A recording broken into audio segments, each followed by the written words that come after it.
Muito bom dia a todos. Quero parabenizar o Centro Acadêmico João Júnior por essa semana política, e por ter nos incluído na programação com uma reflexão bíblica de abertura e uma de encerramento na sexta-feira. A minha aproximação dos centros acadêmicos se dá por uma quase que iniciativa, digamos, voluntária, pela importância que eu reconheço dos movimentos estudantis, dos movimentos de representação, de voz dos alunos e do protagonismo estudantil.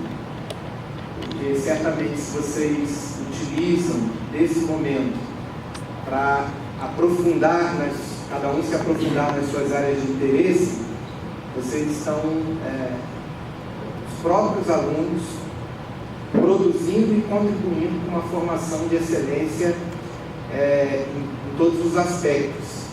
E a gente não tem ideia do tamanho da força que o aluno e a aluna tem, o estudante tem no ambiente acadêmico, até que a gente comece a fazer parte dos movimentos, né? Então, me sinto realmente muito honrado, e falo isso não em meu nome, mas em nome do chanceler, em nome de toda a equipe de capelães, e lembrando que a gente está no Mackenzie, né? E a história também dos centros acadêmicos, do Diretório Central de Estudantes do Mackenzie é importantíssima e inegável. E é muito bom para nós, institucionalmente, fazer parte disso. Vocês sabem que a gente sempre procura fazer uma reflexão bíblica associada ao tema que será tratado na palestra. A gente faz isso em todos os momentos, né? O professor Diogo está aqui, sabe disso, já é cliente de carteirinha das devocionais por causa desses aspectos, e a gente sempre tem muita interação a partir da grande produção que esse professor, os demais também, têm nas suas carreiras. E eu escolhi um texto milenar, um texto basilar do direito, que é o Decálogo, e no Decálogo, o 9º mandamento, para refletir um pouco do que a Bíblia diria sobre a fake news, se isso tivesse esse nome, esse retrato, há cerca de 2000 anos antes de Cristo. Ok? Então, o 9º mandamento, ele diz: não dirás falso testemunho contra o teu próximo. Só para contextualizar para alunos de direito a questão dos 10 mandamentos e a relevância dele para a nossa sociedade. Há 3 formas de relação com a lei no Antigo Testamento. 2 delas a gente pode considerar abolidas na nossa sociedade hoje em dia, sobretudo por conta da nossa orientação religiosa. As 3 formas de lei ou de apresentação da lei no Antigo Testamento são as leis religiosas ou cerimoniais, a lei civil e a lei moral. As leis religiosas tratam dos ritos, portanto, apenas relacionado com os elementos culticos, e nem essa os cristãos do Novo Testamento observam. São questões extremamente específicas do Antigo Testamento. A lei civil, ela também não é observada, porque a gente vive na democracia, a gente não é guiado por uma Constituição associada à Sharia, por exemplo, numa república teocrática. Se a gente for comparar com o direito em alguns países que adotam a teocracia, até a monarquia estaria muito próximo de uma observação de lei civil veterotestamentária, mas não é o caso. Porém, a lei cerimonial e a lei civil não são observadas, e a gente lê apenas um aspecto histórico. Porém, a lei moral também expressada em todo o Antigo Testamento, é sim observada no Novo Testamento, na contemporaneidade e na sociedade como um todo, porque o próprio Senhor Jesus, ao ler os 10 mandamentos, ele reafirma as palavras e os termos dos 10 mandamentos. O que trata os 10 mandamentos? Trata da relação que o ser humano tem com Deus e trata da relação que ele tem com o próximo. Desde aí a gente poderia entrar em cada uma das áreas do direito, né?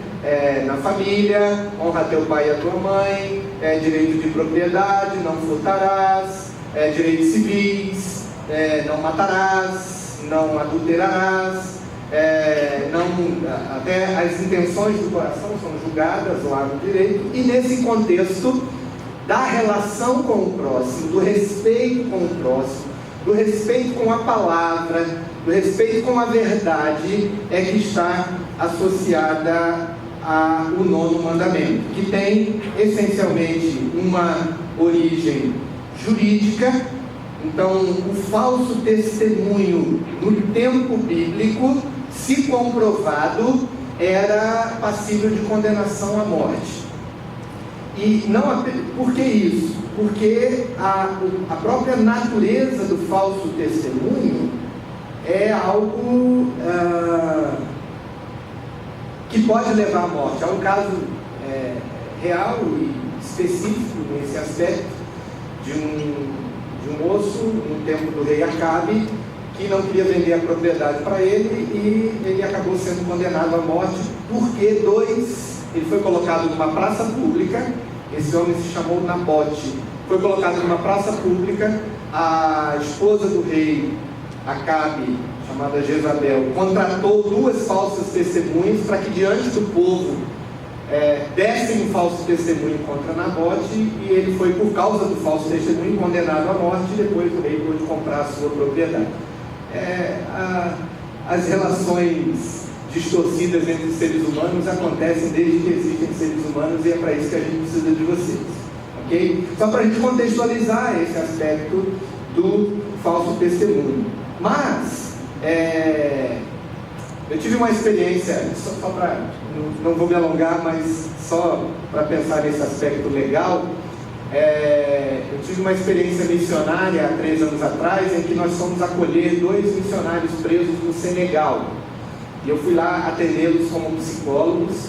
Eles estavam presos por motivação religiosa, porém, na lei do Senegal, por uma quebra de princípio teocrático, de que um jovem de quase 18 anos havia se convertido ao cristianismo, e o pai denunciou a instituição missionária presbiteriana, porque no Senegal o jovem até 18 anos não pode aderir a nenhuma religião que não seja a religião dos pais e autenticada pelos pais. Então esses missionários foram presos por denúncia desse pai, e 4 meses depois a gente foi lá tentar ajudar, atendendo-os clinicamente, etc. E junto disso, num trabalho humanitário, eu atendi muitos outros presos lá no Senegal. E alguns deles relatavam justamente o fato de estarem presos por causa de falso testemunho, por ter uma justiça muito precária, não haver ministério público, não haver sequer acesso à língua, porque a língua original, a língua oficial no Senegal é o francês, mas a língua nativa é o Wolof, e a maioria das pessoas pobres não tem acesso sequer ao francês, então não tem acesso a nenhuma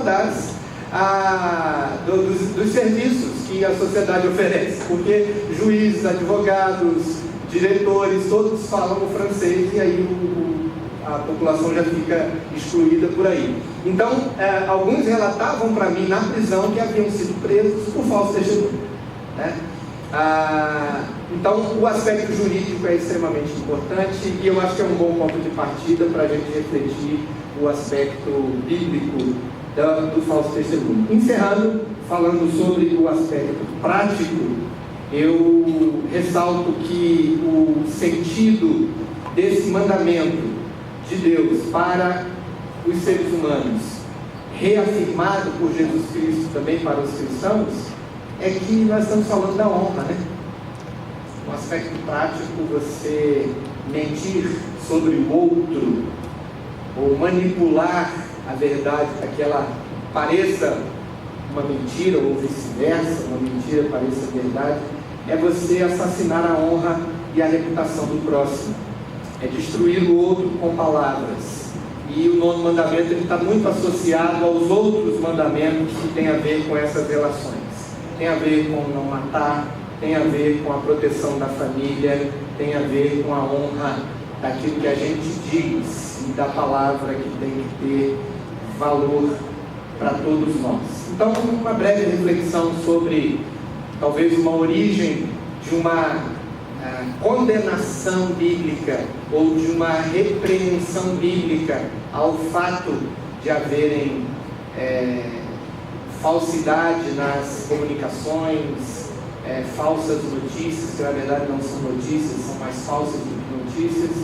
Então, um aspecto de uma reflexão que acho que pode nos lembrar, se não lembrarmos de tudo, nos lembrarmos do respeito que devemos ter nas nossas relações, na nossa comunicação com o próximo, e que esse respeito não deve inocentar aqueles que utilizam-se de meios que denunciam ou estão contra a verdade. Que Deus nos abençoe, que vocês tenham uma excelente semana política e que a gente possa de novo se encontrar na sexta-feira com grandes resultados aí desse tempo de reflexão acadêmica. Amém.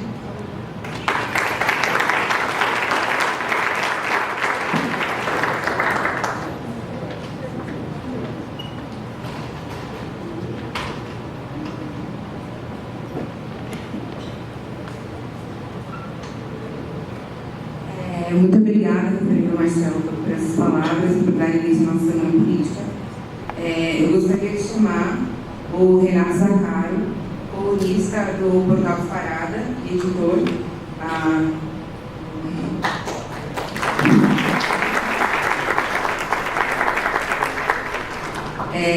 a jornalista Ana Flávia Marques, que faz parte do Centro de Estudos de Mídia Alternativa Barão de Tararé,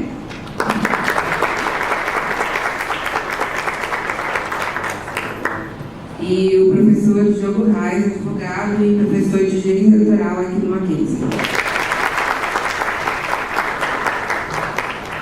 E para mejar a nossa mesa, eu gostaria de chamar a dona Monique Mota.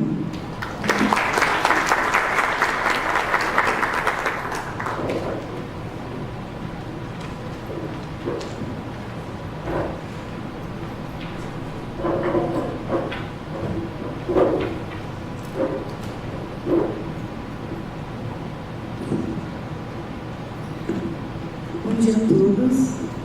Gostaria de fazer vocês todos bem-vindos ao primeiro dia da Semana Política e agradecer a presença do Centro Acadêmico. Nossa primeira palestra será sobre fake news, legislação, democracia e eleições. Temos aqui o Renato Zacaro, a Ana Flávia e o professor Diogo Reis. Serão atribuídas 3 horas à modalidade de extensão, então será passada a lista no final. E para começar, eu passo a palavra para ela.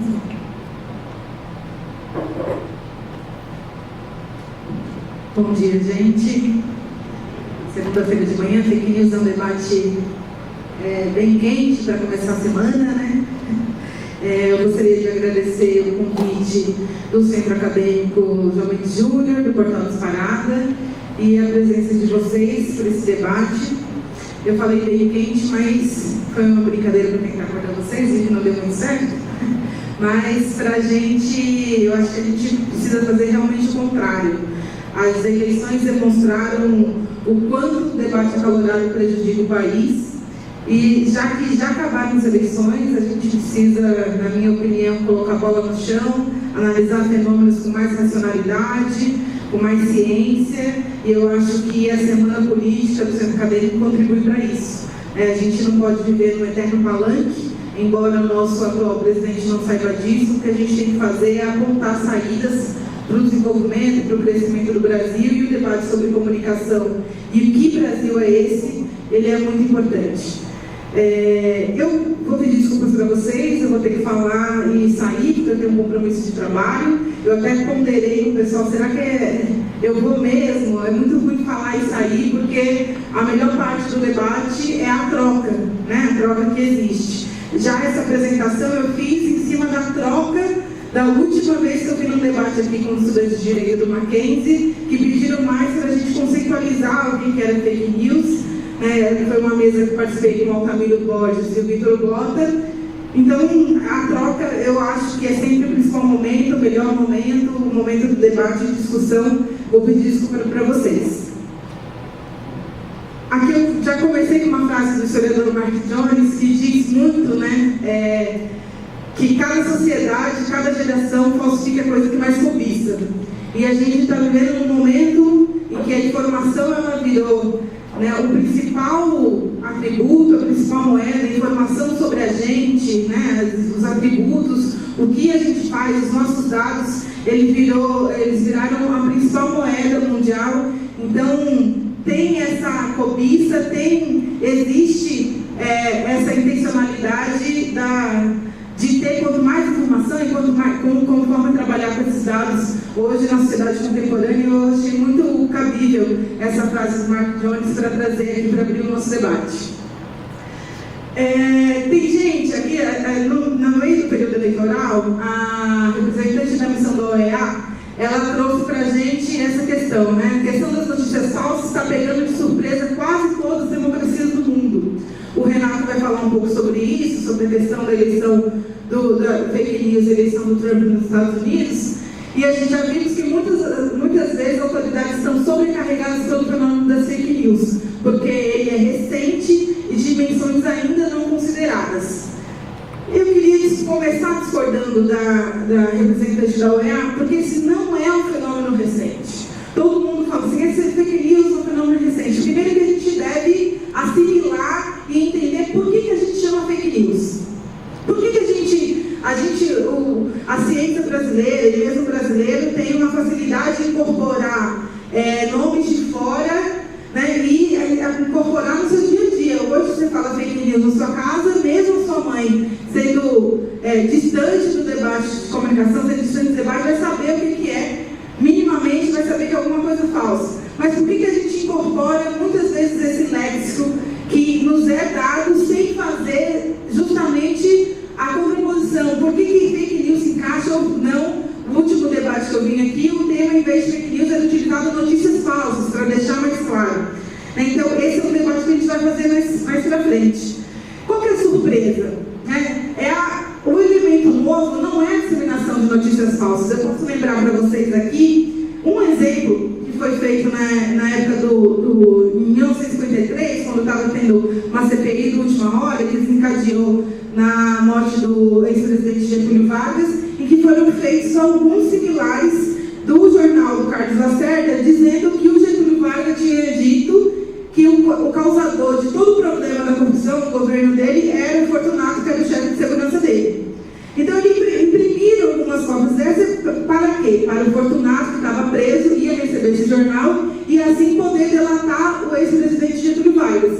Então, não é um fenômeno novo, e eu trago aqui o que eu acho que é a diferença, que não são as notícias falsas, mas a escala de produção e disseminação delas. Em 2004, nos Estados Unidos, um ativista pegou uma notícia que tinha feita sobre George Bush, que era sobre o atestado falso dele, e ele entrou no fórum de direita, que é o Republic, e ele disse o seguinte: essa notícia é falsa, aquele documento foi passado umas 15 vezes pela fotocópia para ficar com cara de envelhecido. E ele descredenciou todo um trabalho jornalístico que estava sendo feito pelo Day Rader, dizendo que aquilo ali era falso através de um fórum de internet. E realmente o caso, ninguém teve uma pressão para o jornalista demonstrar o que era falso ou não, demonstrar, e não ficou comprovado, o jornalista foi demitido, e esse é um dos primeiros casos em que o impacto dessa rede social, o impacto da internet de uma ação organizada pode gerar. Isso em 2004, nos Estados Unidos, antes do debate eleitoral, 9 meses antes da eleição. Então, mais uma vez, a gente está demonstrando que não é novo, não começou agora. Então, de 2004 para cá, nós estamos em 2019, são 15 anos. Isso é para citar um exemplo recente, mas se a gente for puxar isso, tem vários exemplos históricos sobre notícias falsas. No último debate, ficou muito transparência, e os estudantes me perguntaram sobre o conceito de que é o fake news. Então, na medida do possível, a gente estabelecer uma delimitação teórica para a gente trabalhar com a questão do fake news. A Wordley, ela é coordenadora do projeto do First Draft News nos Estados Unidos, e ela tem feito muito essa discussão do que é fake news. Então, ela faz a distinção de tipos e graus de distorções. Ela não coloca no mesmo patamar aquela pessoa que recebe e repassa, mas sim a intencionalidade de fazer a distribuição dessa notícia falsa. Então, ela coloca ali algumas questões. Então, eu vou ler para vocês que são aspas, e aí fica mais fácil de entender. Então, a primeira conexão. O primeiro tipo, falsa conexão. Quando o título ou a chamada não confirma o conteúdo. Não sei se vocês acompanham o sensacionalista, né, aqui no Brasil, mas o sensacionalista, ele ficou muito famoso. Ele é um caso de humor, mas ficou muito famoso por exibir na manchete diretamente o que ele queria falar, né, a sátira dele diretamente ali. Isso demonstra, inclusive, que nós brasileiros gostamos muito de ler apenas uma parte, né? A gente lê, a manchete já vai passando, né? Então, uma falta de conexão entre o título e o conteúdo.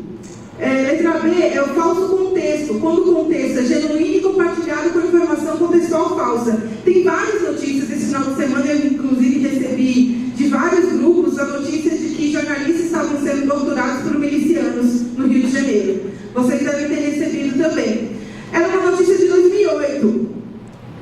Então, essa notícia que traz de novo as milícias no centro do debate, no momento que o Rio de Janeiro está passando, né, teve esse caso agora da morte, né, de uma série de jovens, de crianças até, né, no morro. Então, ele trouxe de novo esse contexto da milícia e colocou o jornalismo no meio. Então, era a verdadeira matéria, só que a matéria de 2008. Então, é um outro contexto. Um conteúdo manipulado, quando a informação verdadeira é manipulada deliberadamente para enganar. Então, você tem uma informação verdadeira e você trabalha ela no texto como forma para enganar o público-alvo. Sátira ou paródia, então, não tem motivação para causar danos, mas pode enganar leitores. Então, a gente poderia encarar aqui, por exemplo, uma madeira de piroca, né? Se ela não tivesse tido tanta relevância, ela teria sido enquadrada como uma paródia, mas o problema é que as pessoas assimilaram como verdade aquela madeira de piroca. Conteúdo falso, mau uso de informação para enquadrar um problema ou uma pessoa. E tem vários exemplos como esse, a gente já vou citar alguns exemplos, desde que o presidente Bolsonaro tem câncer, desde que as urnas eleitorais foram fraudadas, né? Então tem vários fraudados com votos do Haddad, porque aí mira uma pessoa.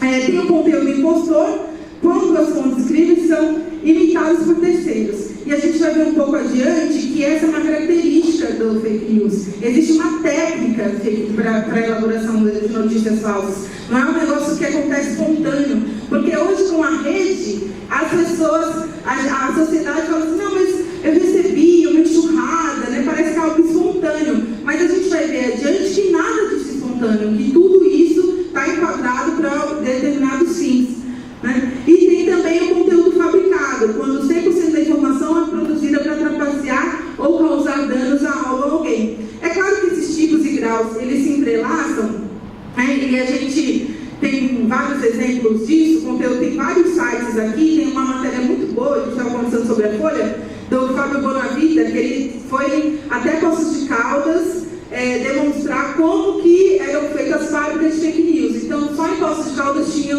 uma pessoa, um homem que ele tinha, não lembro o nome dele, mas que ele tinha mais de 10 sites.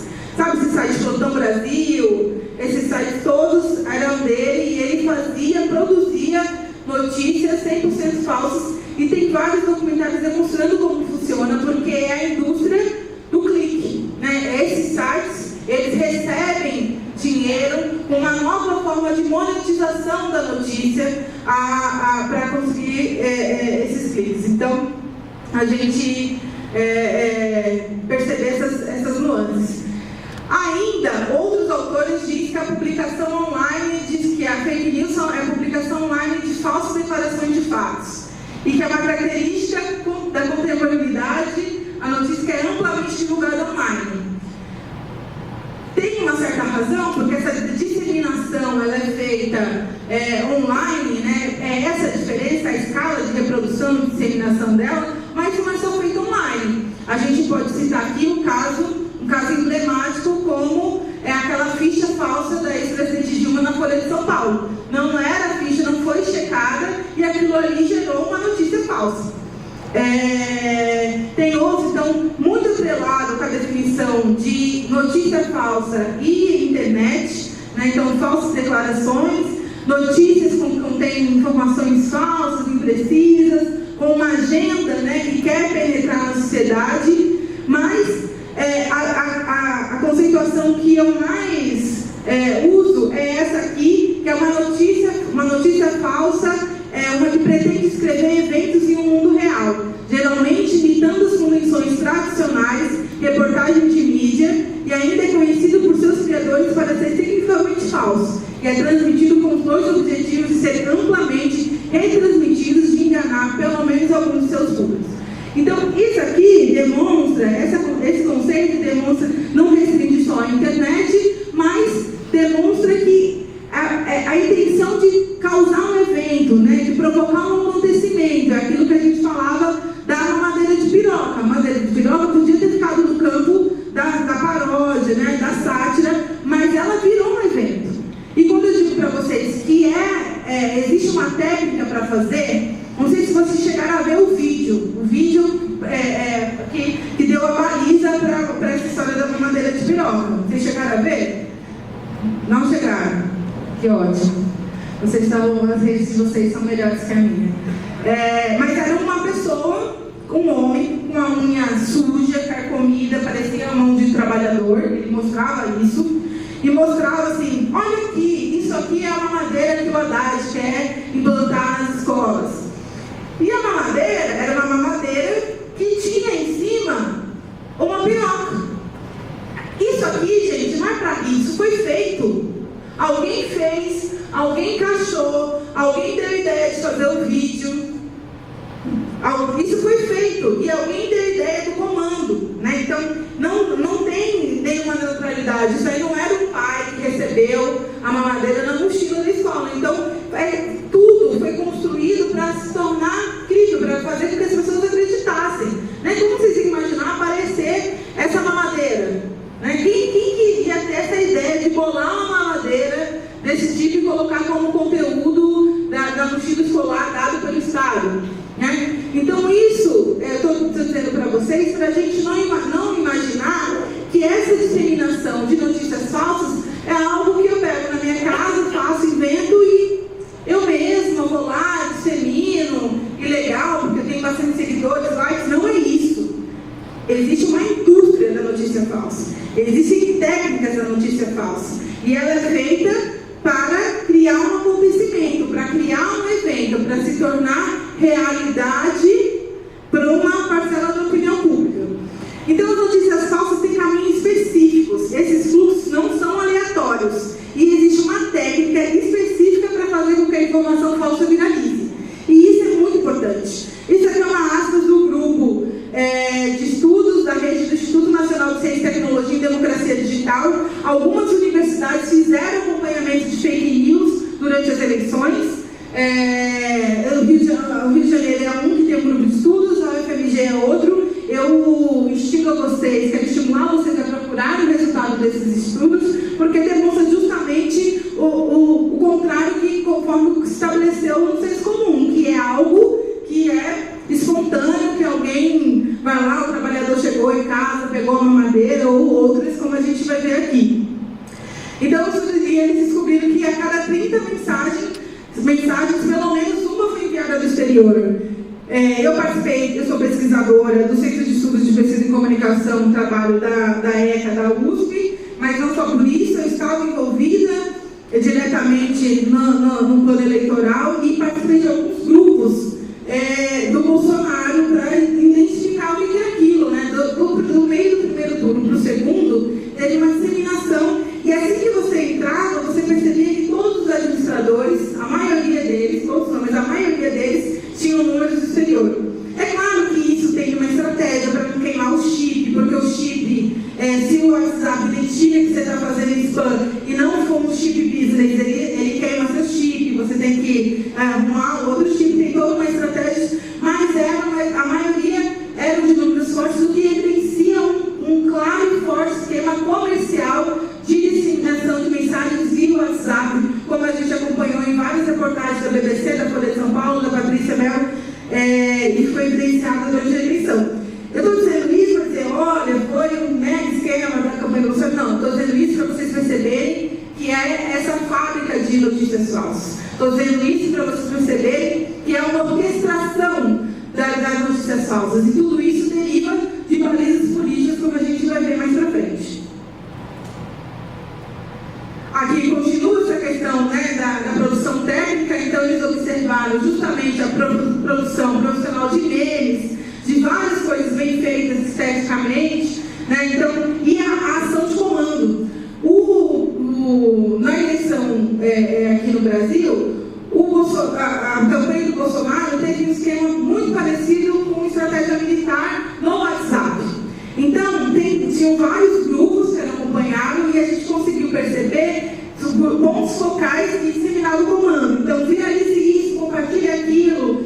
Por exemplo, o Marcelo Serrano declarou a paridade, vamos todo mundo na página dele dar dislike, vamos oprimir. São alguns verbos que são utilizados, verbos de ação que são utilizados por esse comando para ter essa ação coesa na internet, né? Então, ter essa ação direcionada na internet.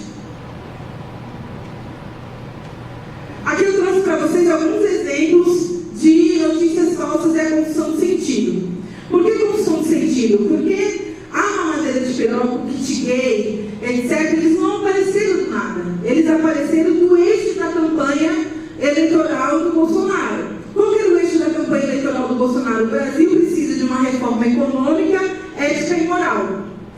A partir deste eixo de campanha, tudo que vinha, o ponto focal, disseminava as notícias falsas e tinha uma guerrilha, tinha pessoas preparadas para disseminar esse conteúdo, para fazer outros tipos de memes, para produzir intensamente na internet. Por isso que em determinado momento, quem acompanhou, quem estudou os grupos, percebeu que era uma enxurrada, que era muita coisa, porque virou mesmo uma estratégia de guerrilha e tinha muita gente produzindo em torno dessas balizas.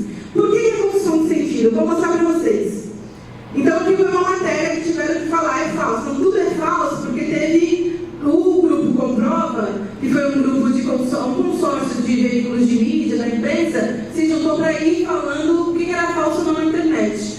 Só um parênteses aqui, que quando a gente veio debater, na última semana política do Mackenzie, as pessoas falavam, não, isso aqui diz, a grande imprensa está querendo se legitimar. Eu, inclusive, acho que parte de uma estratégia que a grande imprensa quer dizer, nós fazemos jornalismo, então ninguém mais faz, eu quero validar a minha precisão, eu quero validar a minha credibilidade, mas quando chegava ao ponto de divulgar uma matéria para dizer se era falso ou não, isso já tinha ganhado uma dimensão estratosférica.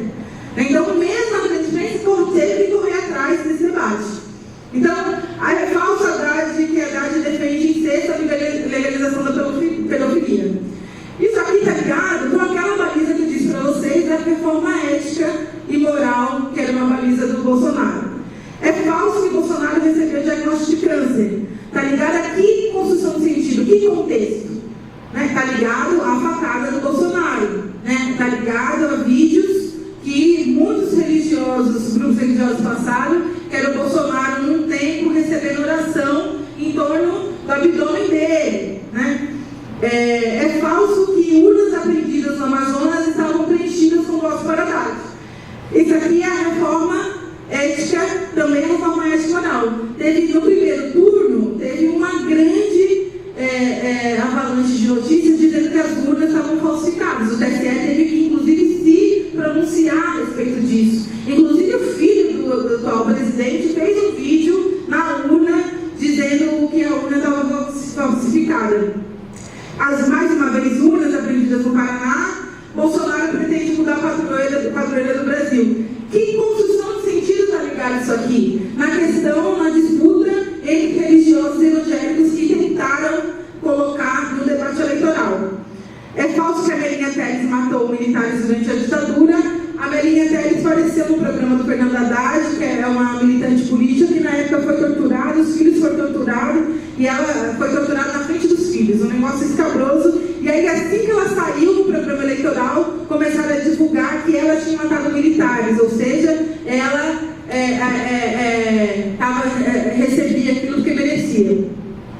Então, PMs no Ceará entoam gritos para o Bolsonaro. Que conteúdo, que construção é que você está ligado? Construção de sentido de campo está ligado a isso aqui, a força do Bolsonaro entre os militares, urna com defeito, quadrilha na Bahia tem relação a Haddad. Está aqui, que construção é que é? O PT é tudo bandido. Né? Então, e é falso que Haddad comemorou a queda das Torres Gêmeas em aula da USP. Então, essa aqui é a última, parece do campo da paródia, mas não é. Teve bastante volume de divulgação. O que eu estou querendo demonstrar para vocês é que as notícias, as principais notícias, elas não aparecem do nada. Mais uma vez eu estou dizendo para vocês, elas estão relacionadas com algo, com um projeto político. Vocês estão entendendo? Tem uma orquestra política, tem objetivos. As pessoas, quando falam da pedofilia, sabem muito bem qual efeito que isso vai fazer, qual efeito que vai ter quando essa mensagem chegar. Né? Então, isso aqui tem todos os derivados de notícias falsas que a gente acompanhou. Kit gay, um vídeo que as pessoas, tinha uma professora que passava batom, forçado no menino na escola, dizia que esse vídeo era de uma escola aqui de São Paulo. Eu só sei de tudo isso porque eu acompanho os grupos de estudos da UFRJ e da FMG e eles demonstram o volume o impacto teve disso. Para terminar, eu queria trazer aqui alguns desafios. Então, é claro que a desinformação é um problema real. A gente falou aqui, exemplo talvez o exemplo do Sinalista não seja um bom exemplo, porque é um site que é declaradamente de humor. Mas a gente tem que voltar a Paulo Freire, por mais que muitos não gostem, que naquele texto a importância do ato de ler. Vocês devem ter lido isso, porque ele é leitura obrigatória em cursinho vestibular, né? A importância do ato de ler, de saber ler, essa leitura mundo, né? A palavra mundo é muito importante. Mas existem esses esforços coletivos de construção de credibilidade e reputação são necessários, que são esses grupos Comprova, fact-checking, né? vários outros grupos, mas são paliativos para um problema muito mais estrutural que tem raízes muito profundas. Os modelos de negócio do duopólio da comunicação, Google, Facebook e todos os derivados, a gente fala assim, eu não estou mais no Facebook, eu mudei para a casa do lado do Zuckerberg, que é o Instagram. Todo mundo agora no Instagram, é tudo Zuckerberg, tudo a mesma política de privacidade, toda muito parecida. E as empresas do Vale do Silício, que é em torno da economia da atenção. Então, o que aparece na timeline das pessoas, que informam as pessoas, não é exatamente governado pela credibilidade e reputação. Vocês têm uma prova disso na página de vocês. Mas sim os algoritmos desenhados para maximizar o período de atenção das pessoas. Quanto mais interação, melhor, mais potencial publicitário. E é por isso que o Facebook mudou várias vezes algoritmos para privilegiar conteúdo postado pelos amigos e derrubou o alcance da grande mídia. A gente viu que até alguns jornais saíram do Facebook depois dessa última mudança do algoritmo. Então, o que eu quero dizer com isso? Memes, manchetes apelativas, o esdrúxulo na rede social, tanto no Google, no Facebook e no WhatsApp, ele tem mais lastro. Porque gera mais, as pessoas querem disparar aquilo, querem ver isso, que é fora do campo do raciocínio, da racionalidade. Né? Então, a economia de atenção, que é a base desses negócios, privilegiam notícias falsas, privilegiam esse compartilhamento desse tipo de notícia. E isso é muito importante. A gente vai ter que chegar, e aí, por isso que mesmo tendo uma reunião eu vim aqui, porque a gente precisa compreender, eu acho que o Diogo vai falar um pouco disso, formas da gente limitar, de ter um equilíbrio do uso dos algoritmos. Isso para o mundo. Né? O Morozov estava falando esses dias, acabou de lançar um livro sobre essa questão da democracia e os algoritmos. Se a gente continuar sem limites para o algoritmo, e isso vocês têm condições de nos ajudar muito, né, de pensar políticas públicas, pensar legislação, pensar de formas de ter equilíbrio dos algoritmos, eu acho que é um caminho para a gente combater não só isso, mas outros, como o uso dos dados, os vazamentos dos dados que aconteceram no último período no mundo, aqui no Brasil, em pleno período eleitoral, vazou mais de não sei quantos, os brasileiros estavam naquele vazamento de 30 milhões, né, de pessoas que tiveram os dados vazados no Facebook. Então é um desafio a questão do equilíbrio do algoritmo, é um desafio à legislação. No Congresso, hoje, existem 20 projetos tramitando sobre fake news. Boa parte dele criminaliza o usuário. Eu acredito que essa não é a saída. Eu trouxe até aqui um exemplo de um turista dinamarquês que foi preso porque publicou em uma rede social uma mensagem sobre o tempo de atendimento da ambulância. E ele publicou, a ambulância demorou, eu estava precisando, etc. E contrapor e falou, não, esse não foi o tempo. E ele acabou preso porque enquadraram como disseminação de notícias falsas. Então, a gente precisa encontrar o equilíbrio, a justa medida de como fazer essa regulação, não só da internet. A gente tem um marco civil avançadíssimo aqui no Brasil, mas também do uso do próprio algoritmo para que as democracias não sucumbam.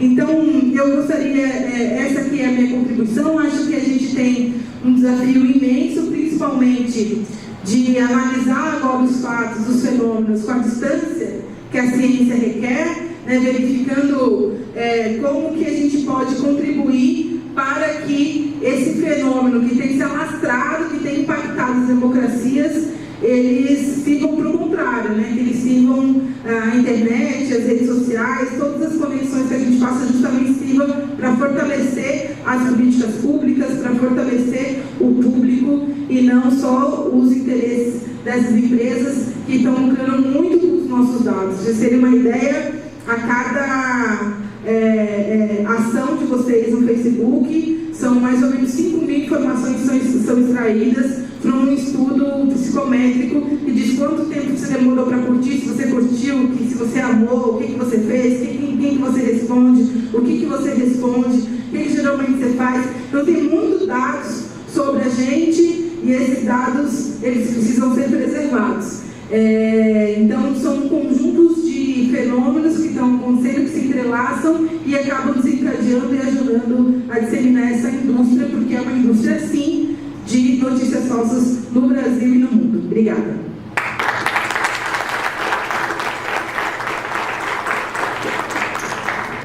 Eu prefiro esse microfone aqui. Gente, bom dia.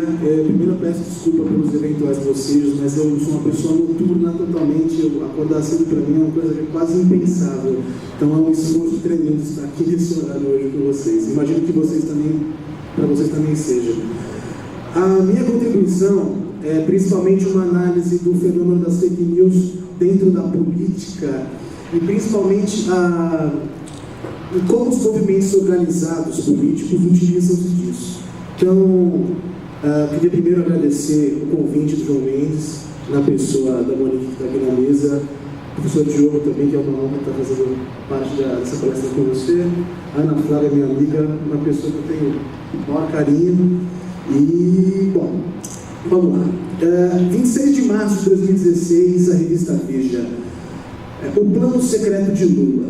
Lula estava em ser julgado e teria armado uma fuga para a Itália em conluio com o diplomata italiano. Essa matéria foi em capa de revista em 2016. Na televisão, a gente pode ver o SBT em 2003, 7 de setembro, onde no programa do Gugu Liberato eles colocaram supostos chefes do PCC ameaçando meio mundo, ameaçando o Brasil todo, e esses chefes do PCC eram estagiários do SBT e isso nunca existiu.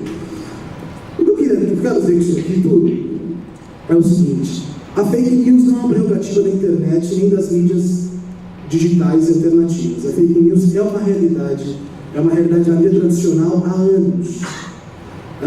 E isso não isenta tudo que a gente vê nas mídias alternativas, dos grupos políticos, mas também a gente não pode restringir a nossa análise somente a esses fenômenos de WhatsApp ou da campanha. Eu acho que fake news, a gente não pode dar essa garantia à mídia tradicional. A mídia tradicional, os grandes jornais, os conglomerados de televisão e comunicação, eles têm sua credibilidade conquistada, mas também publicam notícias falsas, e seriam inúmeras aqui, que eu não vou ficar enchendo o saco de vocês falando sobre isso. Vamos lá. A mídia no Brasil, nos últimos 10 anos, tem sofrido quedas extremamente relevantes. Eu tenho alguns números aqui para vocês, o pessoal tem que localizar aqui. A gente pode ver, por exemplo, na TV aberta, a Globo, de 93 para cá, ela perdeu 28% de sua audiência. Ela tinha a média do dia em 23 pontos e agora são 16. Na mídia escrita, o cenário não é muito diferente também, não. Os jornais perderam 500 mil de assinantes, frente aos 30 mil de novos assinantes digitais, né? Então, quer dizer, o assinante do jornal físico, eles perderam 500 mil e ganharam 30 mil digitais, um saldo negativo de 470 mil assinantes. É uma queda livre. E a arrecadação disso, o resultado disso para a arrecadação do jornal é tremendo. Então a gente vê que existe toda uma preocupação da mídia também com as mídias alternativas e com o caráter antimonopolista que tem sido tomado no Brasil nos últimos tempos. Eu não vim defender fake news, esse não é o meu objetivo, mas eu quero problematizar algumas coisas que eu vejo que são equivocadas dentro desse debate, com humildade. Eu não tenho presunção nenhuma de me considerar o dono da razão. Mas o que acontece? Nos últimos tempos, o monopólio da mídia, de certa forma, foi quebrado. Se você abrir o Facebook dos seus parentes, se você abrir o WhatsApp, você vai ver, provavelmente, se eles forem mais ligados ao lulismo, ou seja, alguma coisa do Brasil 247, coisa do gênero. Se for mais ligado ao outro lado, ao Terça Livre, talvez ao Antagonista, são sites que não são da grande mídia, né? E aí existe uma distinção da mídia alternativa em algumas partes. Quer dizer, tem os arautos da mídia antiga, né, os que vieram da grande mídia, como é o caso do Poder 360, do Antagonista, que são grupos, são jornais digitais, são portais digitais que têm embasamento na grande mídia, são pessoas com histórico de chefe de redação em grandes mídias. E a gente vê mesmo as mídias alternativas de partido político mesmo, que são ligadas seja ao bolsonarismo, ao lulismo, ao que seja. E o que acontece é o seguinte: a grande mídia tem a preocupação, de fato, com essas mídias. E de todas elas, nem todas fazem uso da fake news como uma arma em massa, certo? A gente vê muito hoje em dia a discussão do fact-check, por exemplo, como uma legitimação da opinião dos grandes baronatos da imprensa. E não em todos os casos. Existem trabalhos sérios, como, por exemplo, o que é feito nessa universidade, que eu não tenho dúvida que é um trabalho sério, mas também existem todos os fact-checks ligados aos grandes jornais. Quer dizer, na notícia do Estadão, golfinhos assassinos da Ucrânia estão à solta, do dia 13 de março de 2013, o fact-check do Estadão não atacaria que é fake news. Quer dizer, quem controla as fake news são os próprios donos do jornal. Eu acho isso muito equivocado. Eu acho que essa não é alternativa para isso. O que eu tenho colocado nos últimos tempos é que é uma batalha política, principalmente política. Não acho que o juridiquês vai fazer sentido contra as fake news. Acho que é uma medida paliativa. A gente pode derrubar 1, 2, 3, 4, 5 ou 6 sites, mas no fim das contas isso não vai fazer uma diferença significativa. Eu acho que a nossa batalha, o nosso desafio contra as fake news é político. Assim como o movimento organizado que elegeu o presidente da República é um movimento ultraconservador, organizado, e que teve nas fake news uma das armas. Quer dizer, quando as pessoas falam assim, não, o presidente Bolsonaro foi eleito pelas fake news, eu acho que é subestimar a campanha, é subestimar todo um aparato ideológico construído nos últimos anos, nas últimas décadas, e simplificar tudo isso dizendo que é tudo fake news. Acho que existe um arcabouço ideológico por trás.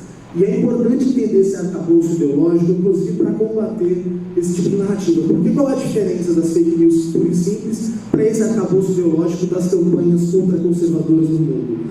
A diferença é, enquanto as fake news normalmente, em regra, são feitas por alguns lobos solitários ou grupos menores, que têm vistas em ganhar dinheiro, coisas simples, as grandes narrativas organizadas por esses grupos políticos, elas são organizadas, elas são fielmente organizadas, são muito detalhistas, é muito sofisticado, essa é a palavra. São mecanismos muito sofisticados de convencimento, entendeu? Então, quer dizer, a gente vê, por exemplo, na campanha do Trump, que é quando surgiu tudo isso que a gente conhece como fake news, esse debate todo, né? A gente vê o estrategista principal da campanha do Trump é um senhor chamado Steve Bannon, que é um cara muito complicado, é um cara que ele tem uma carreira meio doida. O cara do Steve Bannon é o seguinte, ele é um militar de carreira, de alta patente, que nos anos 80 foi para o mercado financeiro, para o Goldman Sachs, depois, nos anos 90, ele foi para Hollywood. Então, quer dizer, o cara conhece o arcabouço ideológico todo do sistema americano, seja na mídia, nos militares ou nos bancos, no poder financeiro. Esse homem, Steve Bannon, ele não digo que criou, mas foi um dos homens responsáveis por toda uma tecnologia de análise de dados, que a gente comumente chama de Big Data, que são dados que são muito difíceis de serem analisados, porque eles são em muita quantidade. Acho que o professor vai explicar melhor do que eu sobre isso. Mas o que eu quero dizer é o seguinte, esses dados desse Big Data, tudo que foi articulado por ele, foi para poder pegar as informações em maior quantidade e entregar uma propaganda política específica para cada um de vocês. Então, quer dizer, cada vez que você clica assim, qual que é o seu animal da Disney favorito? Qual que é o seu personagem de Game of Thrones? Você está dando os seus dados para eles. E com esses dados que você está dando ali, com esses leads que são de curtidas, eles conseguem mapear um perfil psicológico perfeito de vocês. E aí existem vários tipos de forma de fazer isso, quer dizer, eles vão mudando através de... Você vai mudando a sua personalidade e eles conseguem mapear as suas formas, as suas inseguranças, eles conseguem olhar se você é suscetível a mudar de opinião, se você é inseguro, como você lida, quais são os seus medos. E a partir disso, por exemplo, Steve Bannon, que é esse estrategista da campanha do Trump, ele conseguiu criar formas de atingir a população americana nos temas que eram mais sensíveis a elas, como, por exemplo, imigração. Quer dizer, a imigração é um problema que toca os americanos há muito tempo. Apesar da incongruência que seja um Estado criado por imigrantes ser anti-imigração. Mas, o que aconteceu ali foi, ele pegou uma demanda social que existia e criou todo um arcabouço ideológico para aquilo ali. Quer dizer, se existe 10% de desempregados e 10% de aumento na imigração, você faz uma notícia dizendo os 10% de empregos que perderam estão por causa dos 10% da imigração. Só que não tem nada a ver uma coisa com a outra. Não existe um nexo de casualidade, para falar o linguajar do direito, entre uma e outra. Entendeu? Então o que existe é, eles partem de notícias verdadeiras para chegar a premissas completamente equivocadas. E direcionado, o mais impressionante dessa narrativa é que ela é direcionada particularmente a cada um de vocês que está aqui nessa sala. Todos vocês, durante a campanha política desse ano, foram atingidos por propaganda direcionada e que conseguiu minimamente mapear alguns anseios de vocês, alguns anseios das bolhas de vocês. Então, esse tipo de arcabouço ideológico, esse tipo de construção de narrativa, que na minha visão, humilde visão, é um problema. Acho que as fake news existem há muito tempo, o combate a elas é político, na minha visão. Obviamente que tem que ter uma ajuda jurídica, mas eu tenho muito medo disso. Tenho muito medo disso por quê? Porque a linha é muito tênue entre censurar matéria, esse negócio de censura, mesmo que seja do lado contra a mentira, eu sou meio contra, porque isso sempre vai atingir o lado mais fraco. Então, quer dizer, enquanto o Estado de São Paulo vai continuar falando sobre golfinho assassino que não existe, a gente da mídia alternativa vai sofrer o peso da caneta da lei. E eu não tenho dúvida que isso vai acontecer. O próprio ministro Luiz Fux já deixou isso bem claro. Acho que isso não é novidade para ninguém. O que eu quero trazer como reflexão é o seguinte: o campo popular, ou o campo democrático, qual que é o nome que seja dado a ele, tem que fazer um combate político dessas fake news, ou seja, criar narrativas também e atingir a internet. Acho que isso que é...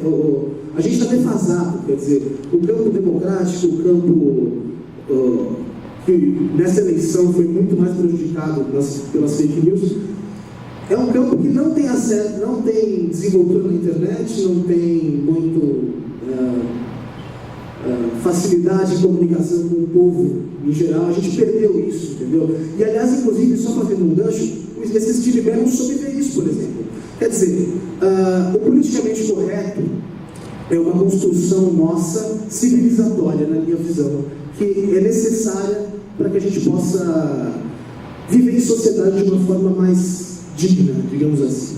Então, quer dizer, só que ao mesmo tempo que eu sei da legitimidade e da justiça que é politicamente correto, a gente tem que colocar que para toda ação existe uma reação. Então, nós passamos uma cruzada do politicamente correto contra a ignorância, muitas vezes, ou contra a desinformação, de uma forma agressiva. E acabou criando uma reação. Quer dizer, antigamente nós temos um presidente da República no Brasil, ou nos Estados Unidos, ou na Itália, ou na Ucrânia, que são presidentes da República que são racistas, abertamente anti-xenófobos. E o negócio é o seguinte, cara: como a gente não conseguiu criar essa narrativa na população? Faltou pra gente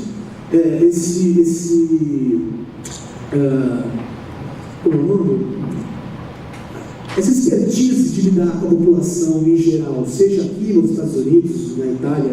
Então, é necessário para a gente, na minha visão, para poder combater essa enxurrada de fake news, uma disputa política, uma disputa de narrativa. E isso vai através de várias coisas, inclusive uma parte de financiarização das outros tipos de mídia, quer dizer, das mídias alternativas. A mesma forma que eles conseguiram capitalizar a Terça Livre pelo MBL, o Antagonista pelo Empíricos, e eu não tenho problema nenhum de falar com isso, tenho amigos que trabalham em todos esses meios de comunicação, contra o profissional de jornalismo eu jamais vou falar, e sim contra a empresa.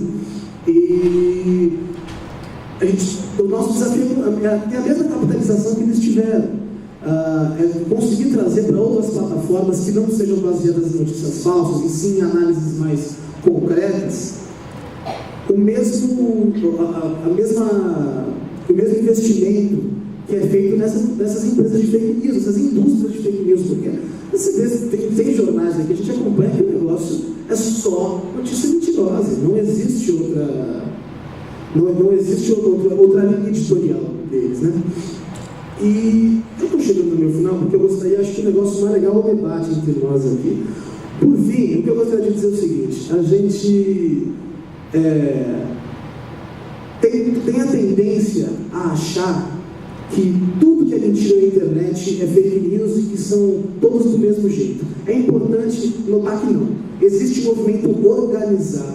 E esse movimento organizado, ele parte de princípios sólidos, de bases intelectuais sólidas, e que a gente não foi capaz de prever, tanto que hoje venceu a eleição em todos os lugares do mundo. Esse Steve Bannon que eu comentei agora é o responsável por tudo isso, é o cara que fez, não por tudo isso, mas por boa parte disso, é o cara que criou os mecanismos mais populares de marketing eleitoral, né? E que ajudou na campanha do Dick Estrelli na Itália, a campanha do Trump nos Estados Unidos, a campanha na Ucrânia, a campanha no Brasil agora também. Então, a metodologia é a mesma. É pegar os medos e anseios da população através de um Big Data, que é um grande central de dados, um centro de dados, e poder analisar isso e dar as respostas simplificadas, imediatas e ineficazes. Ou seja, o problema de desemprego não é a imigração definitivamente. O problema do desemprego é a gente poderia passar horas discutindo isso, eu não tenho nem capacidade para poder falar sobre isso, mas vai desde uma nova forma de produção do sistema, tecnologia da informatização e tudo mais.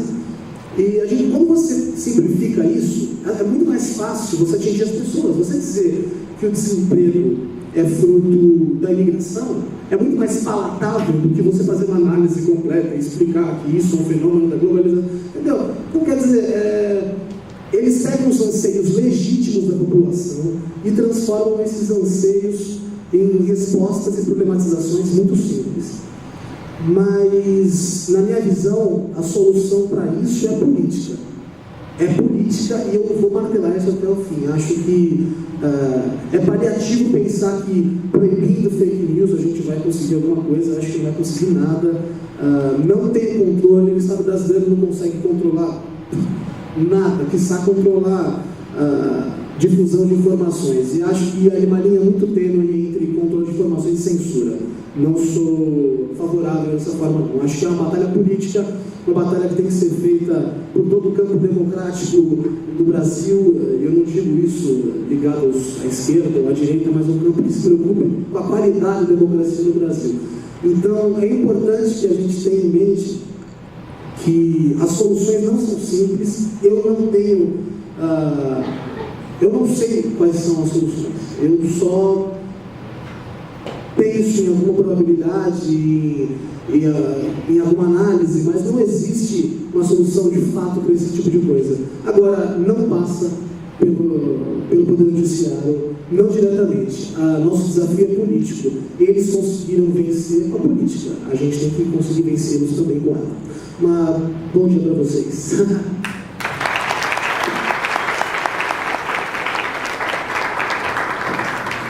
Muito obrigada, Renato. Nós teremos o professor Diogo, logo após vai ter uma roda de perguntas. Então, peço para que vocês vão anotando e depois, se não tiver alguma dúvida, eu vou abrir para... Oi, gente, bom dia, tudo bem? É muito legal estar aqui, poder conversar com tanta gente bacana, interessada num tema tão importante como esse. Na segunda-feira, já começando a semana assim, de manhã também. De manhã não é muito forte, também tenho algumas dificuldades aí, mas como professor, como eu dou aula de manhã, eu tive que aprender a me virar, mas é muito legal de poder estar com todo mundo aqui junto. Pessoal, deixa eu falar um pouco do que eu pensei em fazer, mas antes disso queria agradecer ao pessoal que organizou o evento. Eu sei que é muito difícil fazer isso, é super difícil conseguir trazer todo mundo para cá. Fazer uma atividade dessa não é nada fácil, então super legal, parabéns a vocês que fizeram, isso é sempre um grande desafio. Eu vou falar um pouco de qual é o meu lugar de fala, né? O que talvez vocês poderiam contar comigo e para poder saber o que eu tenho feito. Meu nome é Diogo Reis, eu sou professor de Direito Eleitoral e eu trabalho com tecnologia e democracia há uns 10 anos. Nos últimos anos, precisamente nos últimos 3 anos, eu me dedico à desinformação online e as questões democráticas, basicamente como as redes sociais e o seu uso e como que tudo isso afeta ou não a democracia brasileira. Eu trabalho com a tecnologia tanto a favor quanto contra a democracia, porque tem muita coisa que a tecnologia traz e que pode ajudar a gente a vencer alguns desafios da democracia. Eu acho que esse é um ponto aí que eu acho que é legal de colocar, porque a gente não está falando de uma situação de que há um vilão e esse vilão se chama tecnologia. Nada disso. A gente tem outras questões. E é claro, nossa vida virou toda digital. E por que a política não seria digital? Né? A gente não pode ter uma vida digital, uma política analógica, já porque a política faz parte da nossa vida. Não teria outro sentido. Se ela fosse analógica, talvez seria ainda mais distante. E eu penso que a distância ou a indiferença com a política, ela acaba trazendo um efeito colateral muito pesado. Eu acho que não vale a pena. Embora, vou ser bem sincero, nessa última eleição, talvez a gente tenha se aproximado, eu não falo que se aproximou demais, mas a gente não soube talvez se aproximar. Não sei quem aí teve briga de família no ano passado, no causa das eleições. Como foi o Natal de vocês nessa última eleição? Então, talvez a gente se aproximou, falou, ouviu, mas não dialogou. Eu acho que isso ficou ruim, ficou junção de monólogos, e não é legal, o ideal é o diálogo. Talvez aí fique uma lição para a gente poder enfrentar. Boa parte de que ajudou essa polarização, uma intolerância com as coisas, está relacionada ao nosso tema de hoje, com a questão das fake news. Eu queria primeiro colocar um pouco do que eu imagino e por que as fake news podem ou não ser um problema para as questões de vontade, de tomada de decisão. Especificamente, eu tenho traduzido pelo aspecto jurídico, fake news não como notícias falsas, mas sim como notícias fraudulentas. E eu vou explicar o porquê disso. Porque eu entendo que o direito não se preocupa com a diferença entre a verdade e a mentira, ele se preocupa, na verdade, com o dano. A fraude, talvez, mais perto do direito chega da mentira. Me parece que mentira e verdade está muito mais no campo ético. Não quer dizer que está bom, posso mentir à vontade,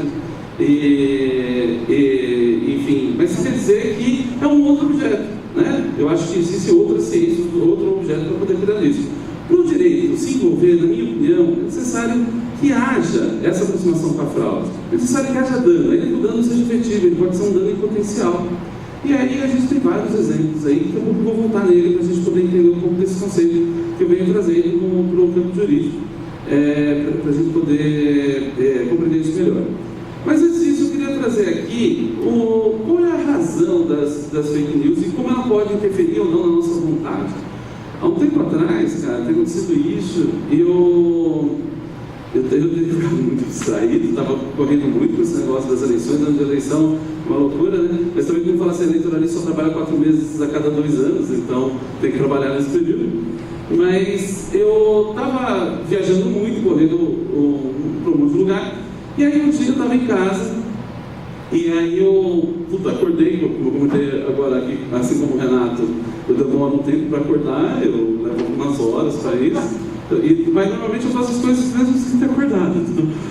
E aí aquela coisa, apartamento fechado, tal, em casa, aquela coisa, eu acordo mais ou menos, tomo um café, pego, olho o celular no aplicativo e vejo lá 33 graus, eu acho, uma coisa assim. Eu assim, nossa, dia foi bom. Isso acabou acontecendo comigo. E fui lá no dia de final de semana, coloquei a roupa mais leve possível, uma bermuda lá, uma coisa para sair. Saí, peguei, dei o elevador, onde eu estava andando, desci até -2, peguei o carro, abro a garagem, frio e chuva em São Paulo. Poxa, né? Que droga. Eu lá no meio daquele negócio. E aí, como que. Enfim, o que aconteceu ali? Não, só para vocês saberem o que aconteceu foi o seguinte: eu tinha acabado de voltar de Fortaleza, no Ceará. E lá estava 30 graus mesmo, mas São Paulo estava uns 18, sei lá. Bom, é uma besteira, e fala, mas por que ele está falando isso? Eu voltei, troquei de roupa, me virei, tudo bem. E aí atrasado, como sempre, mas a vida deu tudo certo depois. Mas o que isso tem a ver com o nosso tema? O que tem a ver com tomar decisão tão importante como um voto? Perceba que eu fui lá, eu tomei uma decisão de escolher as roupas mais leves de acordo com a formação que eu tinha na hora. A formação que eu tinha é que era um dia muito quente e que, putz, não quero ficar passando calor. Quando eu saio, o choque de realidade foi completamente diferente. E a decisão que eu tomei, que era para ser a melhor possível para mim, considerando do ponto de vista técnico, foi péssima. E foi o oposto do que eu queria. Você consegue perceber onde está o erro aí? A minha decisão não foi uma decisão errada? O que vocês acham? Não é. Certo ou errado? Quem acha certo, levanta o meu. Acho que não funciona isso. Quem acha errado, levanta a mão. E quem não acha nada, absolutamente nada, ótimo, é legal que a gente pode fingir que tem gente participando. Então a gente não. Mas olha só o que acabou acontecendo, cara. A minha decisão não foi errada. Você está certo, o calor não é leve. Agora o efeito dela foi completamente oposto do que eu queria. E pelo motivo de que, como que foi o processo de pensamento? Eu tive os dados de entrada, uma fórmula de pensamento, calor, roupa leve, fio, roupa pesada, e um resultado. Os dados que entraram passaram pela mesma fórmula que eu já tinha estabelecido, mas o resultado completamente oposto do que eu esperava. É aí que eu acho que está o problema. As fake news não é que ela entra no seu cérebro e faz você mudar de candidato ou mudar de decisão, mas ela bagunça a premissa a tal ponto que você mantém seu raciocínio, parece que está tudo tão certo, mas o resultado é completamente oposto do que você desejava. Então é um problema difícil de verdade.